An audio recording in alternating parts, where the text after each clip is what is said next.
মুতোয়া সমাজের কিছু কিছু ভাই আছে যারা না পড়ে লাফালাফি করছে। একটু ভিডিওটা শোনেন, একটু দেখেন, আপনারা হাসবেন, হাস্যকর ভিডিও। ঠাকুর বলছেন কুকুরের উচ্ছিষ্ট প্রসাদ পেলে খাই, বেদ বিধি শৌচাচার নাহি মানি তাই। সনাতন ধর্মের যে সংহিতা, যে সংহিতার মধ্যে সনাতন ধর্মের নিয়ম, কালচার, শৌচাচার এই সমস্ত কিছু যেখানে লেখা থাকে, সেই সংহিতায় লেখা রয়েছে যে কুকুরের উচ্ছিষ্ট এবং শূদ্রের উচ্ছিষ্ট কোনো ব্রাহ্মণ খেতে পারবে না।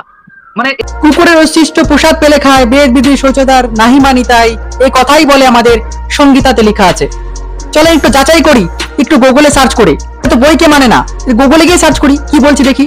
না, কুকুরের উচ্ছিষ্ট প্রসাদ পেলে খাই, বেদ বিধি শৌচাচার নাহি মানি তাই, এই উক্তিটি সনাতন ধর্ম বা বেদের অংশ নয়। দেখেন কত মিথ্যাবাদী, এরকম কোনো কথা আমাদের সনাতন ধর্মে লেখাই নেই, কিন্তু এরা সেগুলো প্রচার করছে।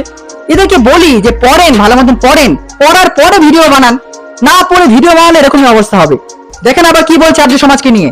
স্বামী দয়ানন্দ সরস্বতীজি বিষয় কি বলছে শোনেন। জানতে চাইবো যে দয়ানন্দ সরস্বতী যে আর্য সমাজ প্রতিষ্ঠা করেছিল সেইখানে কবে দয়ানন্দ সরস্বতী কৃষ্ণের নাম ভালো নাম করেছে? ধর্ম আর প্রত্যেকটা মারা দেখেন কত বড় মিথ্যাবাদী।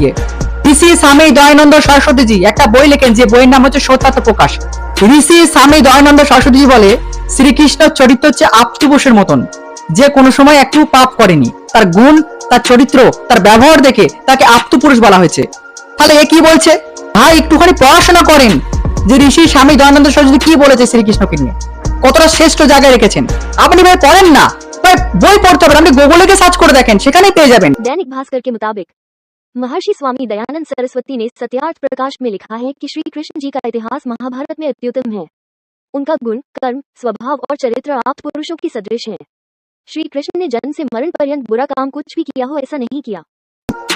আবার কি বলছে একটু শোনেন, হাসবেন হাসবেন।